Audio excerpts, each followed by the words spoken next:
Yeah, thanks Cedric. Our luck has definitely changed. Well, we've had it confirmed now, thank you viewers. It is Tortoise Pan we've got here. I thought it looked like a young male when we first saw him, but we had a good look at his face now as well.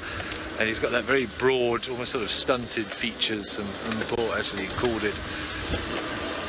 But he is meandering his way through this area. I'm honestly not quite sure where I am, somewhere between Rebecca's Balanites in that corner. I don't think there's any roads close to us. So I'm going to try and stick with him. There's a lot of monkey thorns in this area which are making life a little bit tricky. But hopefully we'll bring you a...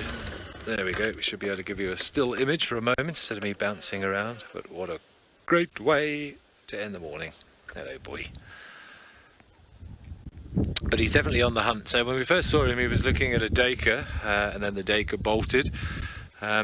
But he's walking into the wind and he's scent marking as he goes, but he's very interested in something. He keeps putting his nose up and his tail is twitching.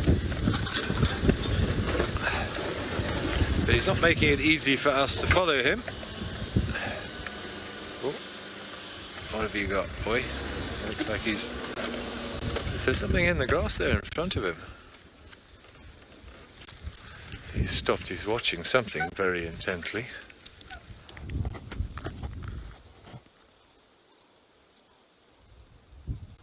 What you staring at, boy? Look at the way he's gone stock still now. I thought I saw movement just in that tuft of grass, no more than about 5 or 6 meters in front of him.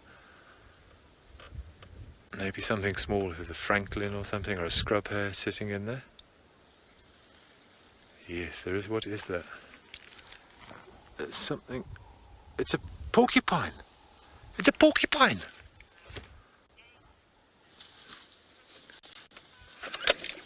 Yo! It's got a porcupine. It's taking on a porcupine. Holy crap, you get, sorry, excuse my language, you get nothing, and now a leopard's taking out a porcupine. Look at that! He's got it!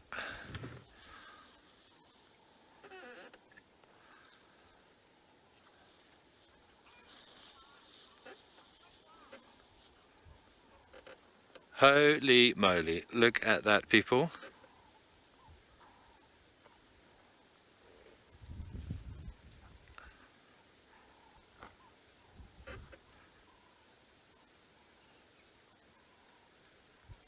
I don't know what the porcupine was doing. The porcupine was just sitting in a tuft of grass under the tree. And he got to... Tortoise Pan was only about... Oh, it's still alive.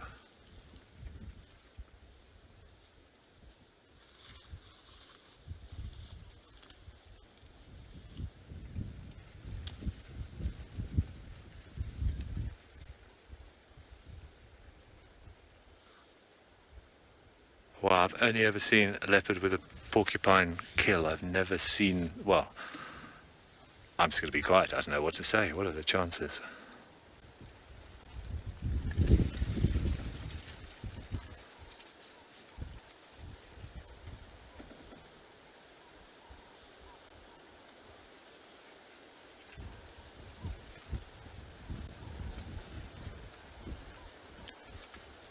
Wow, as I said, you just never know what to expect. What is a porcupine doing out 9 o'clock in the morning or 8:30 in the morning under a tree? And so Tortoise Pan got to about, it was like 2 or 3 meters away from it. I just thought I saw movement and he'd stopped. And then, yeah, sprang the trap, and he's done very well. I don't see any quills. Oh no, he's got a couple of quills sticking out of his chin and his face there. Shame, buddy, that's the danger. Oh, he's got loads sticking out of his chest as well. It's going to be sore.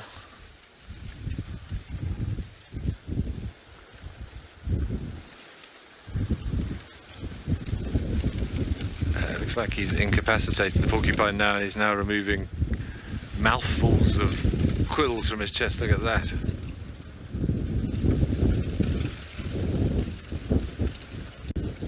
Wow. A prickly proposition indeed.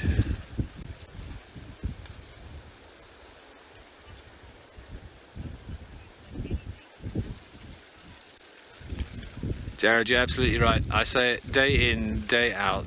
This is why I do this job. This is why I love this job, because you just don't know what is going to happen. I certainly, if you'd have asked me my wildest dreams, I wouldn't have said we'd have seen a leopard take out a porcupine in broad daylight.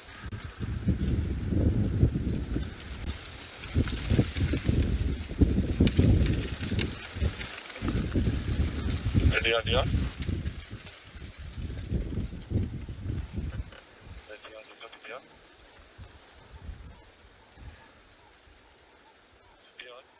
Shame, man. He's half the porcupine stuck in his chest there. Eesh, he's got some in his nose as well. Just needs to be careful they don't get infected. There's a bit of a misnomer that porcupines can't shoot their quills, but obviously in defence they erect them. And they do have some bacteria on them, so they can lead to infection. But usually leopards is not the first time that leopards have taken porcupine. But it is a dangerous prospect if he's got any quills that he can't reach. It can be a bit tricky for a while. Sandra, yes, luck has patience. Sorry, I didn't catch what you said. Everything's all a bit of a blur for me at the moment. But yeah, I'm just blown away.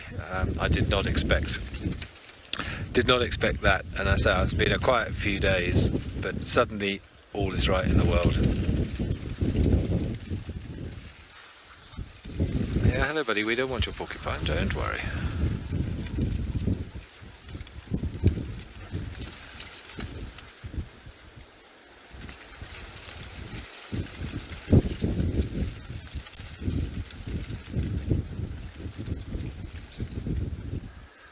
Normally, technique for a leopard on a porcupine is they've got them sort of cornered on the road, as they would then try and flip it over and get to the softer underside away from those quills. But here he just pounced on it and grabbed it. That's why he's covered in quills, the poor guy. He pretty much just jumped on its back from what I could see.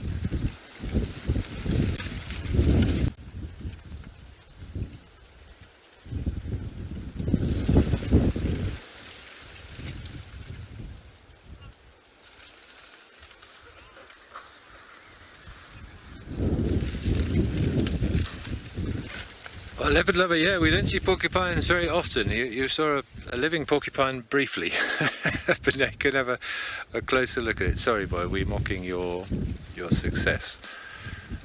It's all right, it's just us. But yeah, that is most definitely not something you see every day. But that's the way the bush works, eh? We've been denied many leopard sightings over the last week or so, and then the bush gods make up for it with something like that. Oh, shame, man. You can still see him trying to remove spines from various parts of his body. I can still see some hanging off his face. He's going to try and pluck them out a little bit. Yeah, he's trying to pluck them off now.